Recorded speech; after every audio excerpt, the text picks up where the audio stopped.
আসসালামু আলাইকুম। সকলকে স্বাগতম জানাচ্ছি বৃত্ত অধ্যায়ের আমাদের আজকের ক্লাসে। আমাদের আলোচনার টপিক হচ্ছে জ্যায়ের দৈর্ঘ্য নির্ণয় সংক্রান্ত। আমরা জ্যায়ের দৈর্ঘ্য নির্ণয় করব। খেয়াল করো, বিভিন্ন তথ্য দেওয়া থাকবে। যেমন বলা থাকতে পারে আহ, জ্যায়ের মধ্যবিন্দুটা দেওয়া আছে, জ্যায়ের দৈর্ঘ্যটা নির্ণয় করো।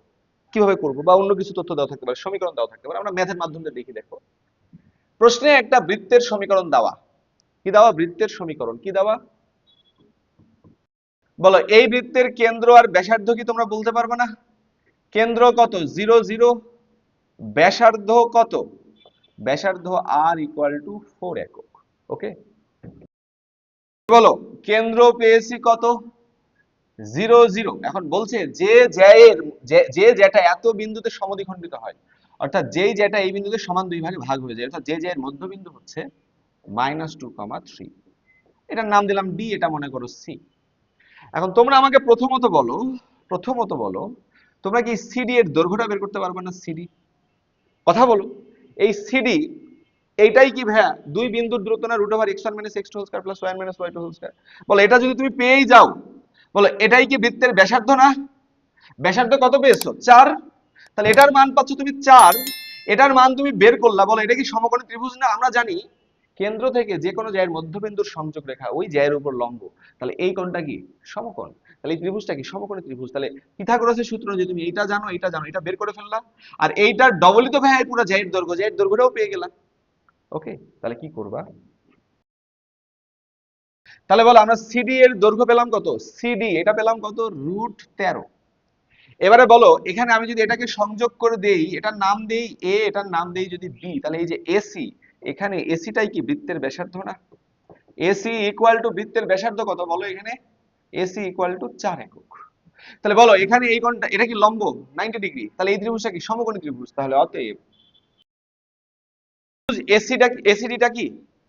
সমকোণী ত্রিভুজ। সমকোণী ত্রিভুজ হলে পিথাগোরাসের সূত্রে অ্যাপ্লাই করা যাবে। এটা 4, এটা √13। তাহলে যে এডির মান কত হবে বলো? তাহলে এডি ইকুয়াল টু √ অতিভুজ স্কয়ার মাইনাস লম্ব স্কয়ার। তাহলে কত হবে? 4 স্কয়ার মানে 16। আচ্ছা, আমি ধীরে ধীরে লিখি। 4 স্কয়ার মাইনাস √13 উপরে কি বলো? স্কয়ার।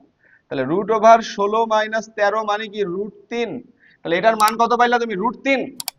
তোমাকে কি এটি বের করতে বলেছে? তোমাকে বলেছে জ্যায়ের দৈর্ঘ্য কত বলো? জ্যায়ের দৈর্ঘ্য অতএব এবি ইকুয়াল টু কি?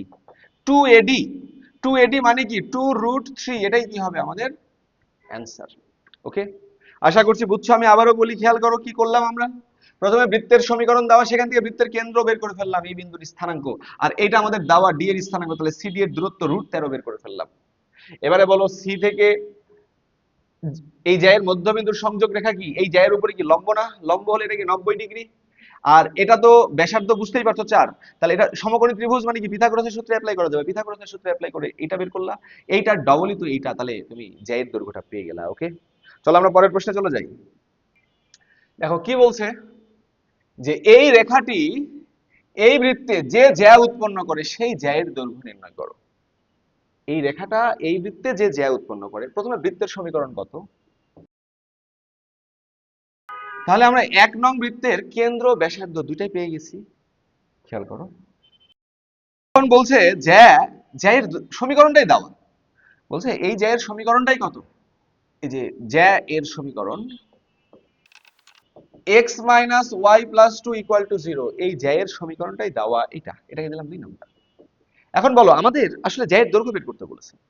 এখন তোমরা আমাকে বলো, কোন বিন্দু থেকে কোন রেখার উপর অঙ্কিত লম্বের দৈর্ঘ্য তুমি বের করতে পারবে না? এই যে লম্বের দৈর্ঘ্য, একটা বিন্দু থেকে একটা রেখার লম্ব দৈর্ঘ্য দূরত্ব বের করতে তোমাদেরকে শেখায় নাই?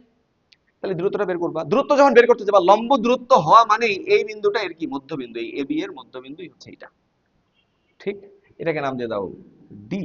তাহলে প্রথমত বলো যে সিডি, সিডি এটা কি হবে? সিডিটা হচ্ছে কি? সি থেকে এবি জ্যায়ের দূরত্ব। এই যে জ্যা এবি এর সমীকরণ। তাহলে C00 হতে এবি জ্যা এর লম্ব দূরত্ব, সেটাই কি বলো এখানে? সিডি। তাহলে সিডি কি হবে? ফার্স্ট এই 00 বিন্দুটা এই সমীকরণের বাম পাশে বসায় দাও। তাহলে 0 - 0 + 2 ডিভাইডেড বাই √x এর সহগ প্লাস y এর সহগের বর্গের সমষ্টির বর্গমূলের মডুলাস মানে কত হচ্ছে? 2/√2 মানে কত? √2। তাহলে এই জ্যায়ের দৈর্ঘ্যটা তুমি কত পাইলা ভাইয়া? √2। এখন বলো, এই বৃত্তের ব্যাসার্ধ এইটাই কি না? এটাই আর না? এটার মান কত দাও? 4 একক। তাহলে এসি ইকুয়াল টু কত, এখানে এসি ইকুয়াল টু আর ইকুয়াল টু 4 একক। তাহলে বলো এটা তো লম্ব, এটা তো লম্ব দূরত্ব নিয়েছে মানে কি এটা লম্ব। তাহলে তুমি এইটা জানো এইটা জানো, এটা কি বের করতে পারবে না পিথাগোরাসের সূত্র দিয়ে আগের মতো করে? তাহলে পিথাগোরাসের সূত্রে অ্যাপ্লাই করলাম, তাহলে কত আসছে √4 স্কয়ার মাইনাস √2 এর উপর স্কয়ার। তাহলে কত হবে 16 মাইনাস 2 মানে কত √14। তাহলে তোমরা আমাকে বলো তুমি এইটার মান পেয়েছো √14, এবিটা কি এডি এর দ্বিগুণ না? তাহলে অতএব এবি ইকুয়াল টু 2 এডি মানে কত 2√14, এটাই হবে আমাদের অ্যান্সার। ওকে, আশা করছি বুঝছো। এরকম বিভিন্ন তথ্য দিয়ে যদি ওই জায়ের দৈর্ঘ্য তোমাদেরকে নির্ণয় করতে বলে তোমরা এভাবে সিম্পল ভাবে করে ফেলতে পারবা। ঠিক আছে, আমাদের আজকের ক্লাসটা এই পর্যন্তই। সকালে ভালো থাকো, সালাম আলাইকুম।